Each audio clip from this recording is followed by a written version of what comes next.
When a police officer shot and killed a teenager named Nahel M in Paris, outrage boiled over the spread across France.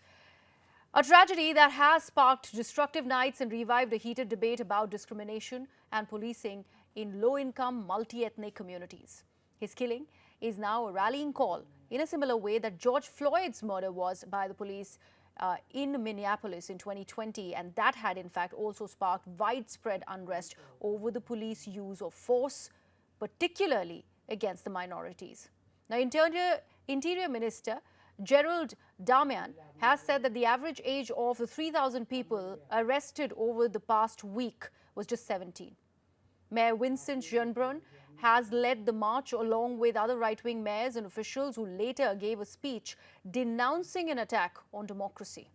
French prosecutors have in fact now opened an investigation into the death of a 27-year-old man who was hit by a projectile at the time of riots on Saturday in Paris. The mood was somber but defiant at a gathering in the French town of Lailly-la-Rose, one of many outside town halls across the country. This rally was in solidarity with the town's mayor, whose home was attacked over the weekend by rioters enraged by the police shooting of a teenager of North African descent. Nous avons vu le vrai visage des émeutiers. The mayor himself, Vincent Jeanbrun, said rioters rammed a vehicle into his home Saturday evening while his wife and children were asleep inside and set it alight.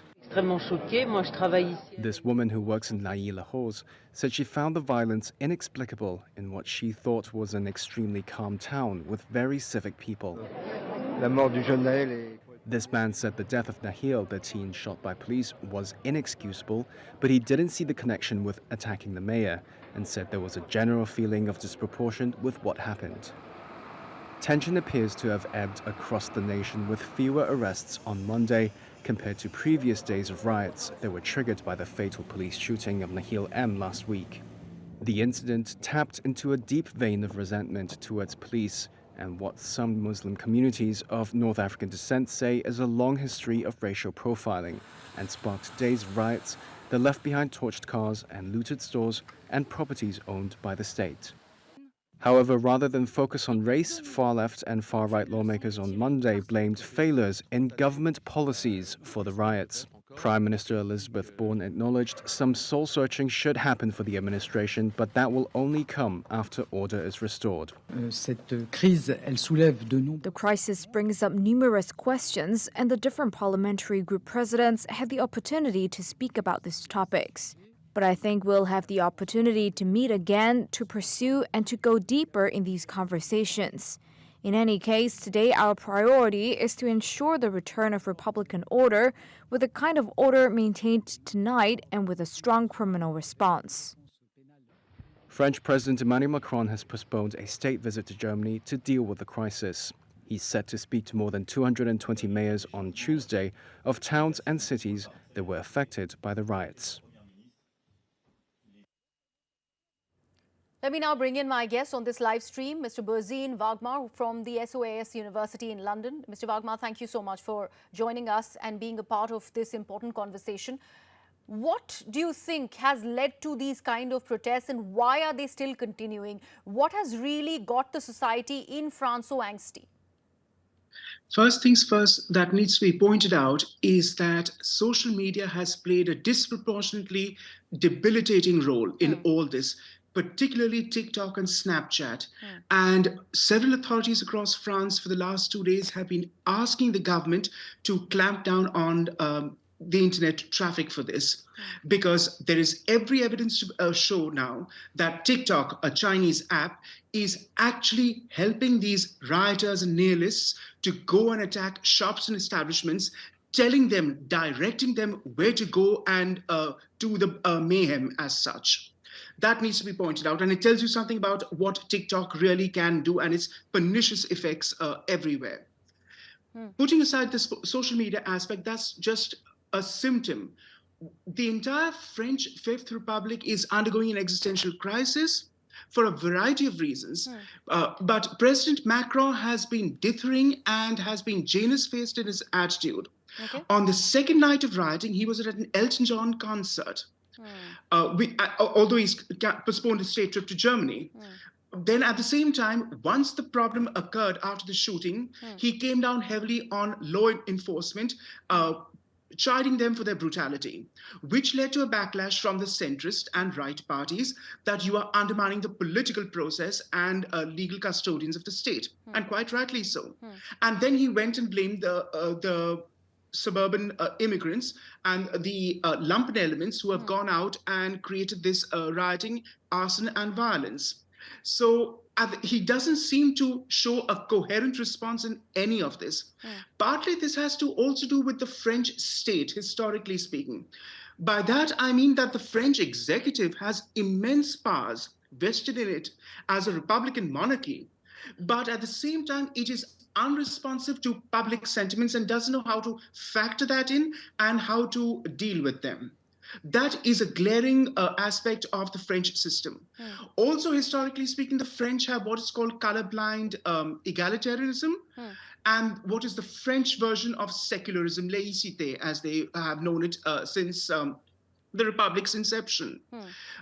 This has worked to a certain extent, where all citizens are deemed as part of a meritocracy. But of course, when it comes to its immigrant population, this has not been the case in these urban, metropolitan, suburban regions. But at the same time, this must also be said that police brutality is not unique to France or to the US. It exists universally speaking. I mean, what is police brutality in India or Iran or Pakistan or China? So let's not just undermine the police and law enforcement who actually are under immense pressure to do what they have to do and maintain a law and order. In the case of these suburbs outside Paris and Marseille and other cities, the police at times are actually scared to go in to combat those who are peddling drugs or weapons. And the matter is left to the gendarmerie to take over. And then the gendarmerie does come in and it has a very high-handed response. That's so much for the social aspects of the presidency and the French Republic. Also, there are economic problems that beset the French Republic, the Fifth Republic, and that has partly also to do with France's intrinsic anti-growth, anti-capitalist model with over-generous state benefits and reforms that have never been executed. I mean, throwing money and having public services which do not necessarily trickle down to one and all is also what you see here. President Sarkozy, in 2008, threw a tranche of money to ameliorate for social housing, public transportation, schools and the like. But obviously it has not led to any positive impact on ground over a decade. When President Macron came to office in 2017, he asked the former minister, Jean-Louis Borloo, to undertake a blueprint for social amelioration. And that project was supposed to have been fulfilled, but then it was deemed to be too costly and was shelved. I want to still understand, Mr. Wagmar, why is there a sense of despondency within the minority population as far as France is concerned, Paris is concerned? Why are they thinking politicians are doing nothing for us? And this is a deliberate attempt at attacking the minority community, and that's why these protests have really fireballed. Well, it's partly the protests of nihilism and those who derive pleasure from the sheer sake of violence. And the left has been abetting it also, and the far left parties. All through spring 2023, when the pension reforms were going on which, of course, President Macron has also backed down, it was the far left which has been aiding and abetting attacks on the police. That needs to be also pointed out, and much of this has been generated by the left. In what is the tragedy of it all is that when the next elections take place, France will be torn between two extremes of the extreme left and right. There is no centrist politics at present as we speak, and establishment parties have no say or nobody in the French electorate holds confidence in them. That is going to be the tragedy which will unfold in times to come at the hustings. But also, when you talk about France's former possessions and its overseas citizens now who are a part of the French Republic, Well, the problem occurs only with African and with Algerian, particularly North African Algerian immigrants. France also has a population of Indo-Chinese immigrants from Yeah. its former possessions in Laos, Cambodia, and Vietnam. But we don't hear problems of that sort occurring with that community. It is very particular only with the Algerian question, which goes back to the Algerian civil war, and of course, Muslim cultural norms, which also are problematic Okay. in that France does not accommodate, as a rule, not just Muslims, but all communities, including its own Christian population, white Christian population, because France is colorblind. It has been so since the revolution and is a cherished aspect of its republicanism. Okay. All right. That the state does not recognize religion. Now, partly there is an issue there too. You see, the problem with France, unlike, say, Britain, where in census data, or in the US or elsewhere, or even in India, you actually have data on minorities, their confessional affiliation, and such. In France, the census authorities don't even know what percentage of the population is Muslim or Christian or otherwise. Okay. There is a complete refusal to collect even basic data on such aspects because it is deemed to be divisive and not help to preserve the state's Republican laissez-faire ideals. All right.